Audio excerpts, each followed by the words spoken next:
இதயம் கனிந்த பணிவான வணக்கம் நண்பர்களே. பகவத்கீதையை எளிமையான முறையில் புரிஞ்சுக்கிறதுக்காக குரு அருளும் இறை அருளும் வேண்டி தோங்குவோம். இந்த பதிவில் நம்ம பார்க்க போகிறது அத்தியாயம் 4லிருந்து ஸ்லோகம் 21, 22, 23. முதல்ல ஸ்லோகம் 21. நிராசீர்யத சித்தாத்மா त्यक्त सर्वपरिग्रहः शारीरं केवलं कर्म कुर्वन्नाप्नोति किल्बिषम्. அடுத்து ஸ்லோகம் 22. யத்ருச்சாலாபசந்துஷ்டோ द्वन्द्वातीतो विमत्सरः समसिद्धावसिद्धौ च कृत्वापि न निबध्यते. அடுத்து ஸ்லோகம் 23. गतसङ्गस्य मुक्तस्य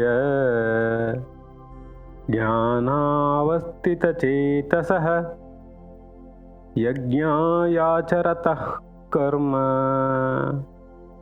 சமக்ரம் பிரவிலீயதே. ஸ்லோகம் 21 அர்த்தம்: எதிர்பார்ப்புகள் மற்றும் உரிமை உணர்வு ஆகியவற்றிலிருந்து விடுபட்டு மனமும் புத்தியும் முழுமையாக கட்டுப்படுத்தப்பட்டால் அவர்கள் தங்கள் உடலால் செயல்பட்டாலும் அவர்களுக்கு எந்த பாவமும் ஏற்படாது. 22 அர்த்தம்: பொறாமையிலிருந்து விடுபட்டு தன்னிச்சையாக வரும் எந்த ஆதாயத்தில் திருப்தி உடையவருமாக வாழ்க்கையின் இருமைகளுக்கு அப்பாற்பட்டவைகளாக வெற்றியிலும் தோல்வியிலும் சமநிலையில் இருப்பதால் எல்லா விதமான செயல்களை செய்யும் போதும் அவர்கள் தங்கள் செயல்களுக்கு கட்டுப்படுவதில்லை.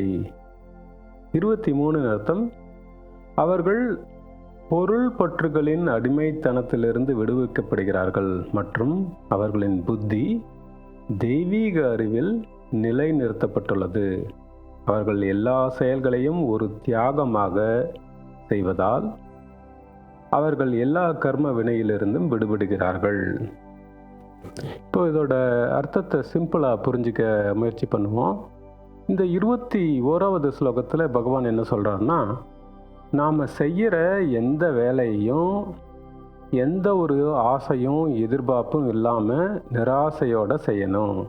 அதே நேரம் எதையும் இது என்னோடது, இதோட ஓனர் நான் தான், இதோட பலன் ரிசல்ட் லாபம் இல்லை ஆதாயம் எனக்கு மட்டும்தான் உரிமை இருக்குது அப்படின்னு சொந்தம் கொண்டாடாமல் செய்யணும்.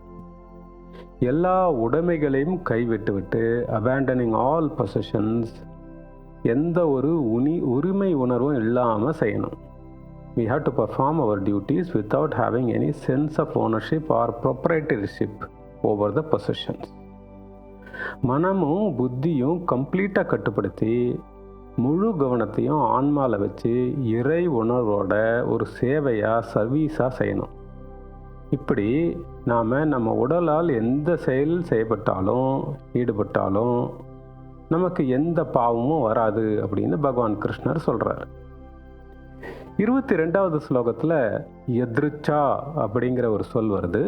எத்ருச்சா அப்படின்னா எதேச்சையா, தானாகவே, நாம் பிளான் பண்ணாத, அதுவாகவே நாம் எதிர்பார்க்காத சமயத்தில் இறை சித்தத்தால் நடக்கும் ஒரு சம்பவம்.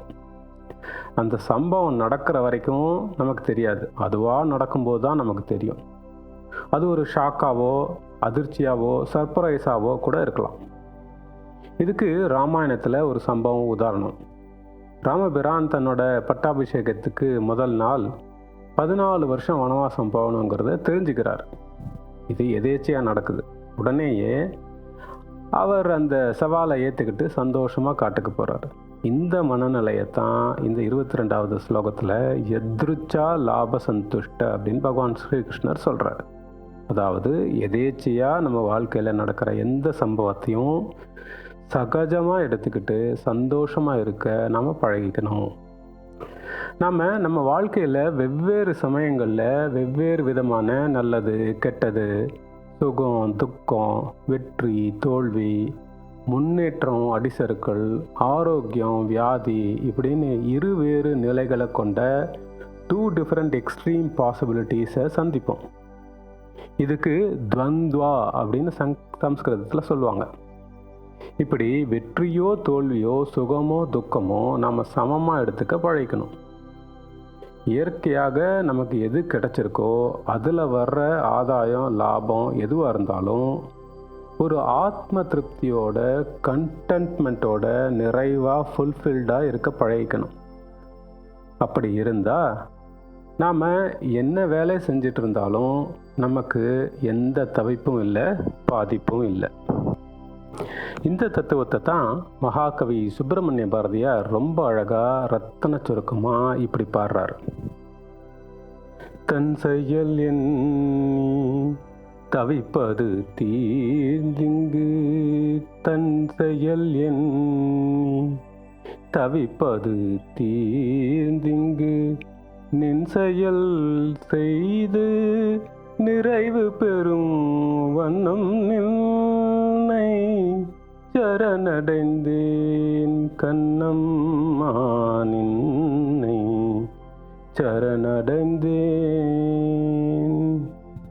பொன்னை உயர்வை புகழை விரும்பிடும், பொன்னை உயர்வை புகழை விரும்பிடும், என்னை கவலைகள் தின்னத்தகாதென்று நின்னை சரணடைந்தேன் கண்ணம்மா, நின்னை சரணடைந்தேன்.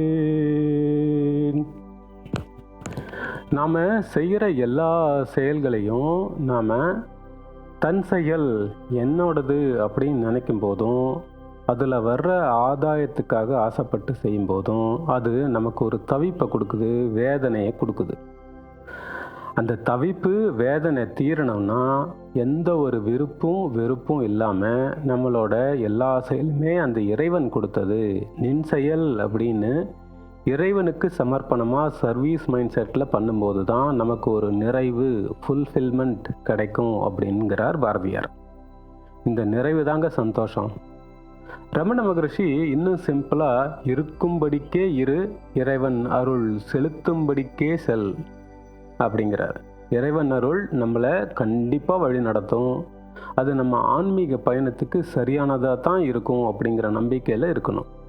இதிலிருந்து இந்த ரொம்ப அழகான முக்கியமான இந்த தத்துவத்தை நம்ம தெரிஞ்சுக்கிட்டோம். இப்படி எல்லாத்தையும் இறைவனுக்கு சமர்ப்பணமாக நிறைவு செஞ்சு நிறைவாக, ஃபுல்ஃபில்டாக, திருப்தியோடு, கண்டென்ட்மெண்ட்டாக வாழ்வோம். நல்லது. நன்றி. வணக்கம். ஓம் சாந்தி.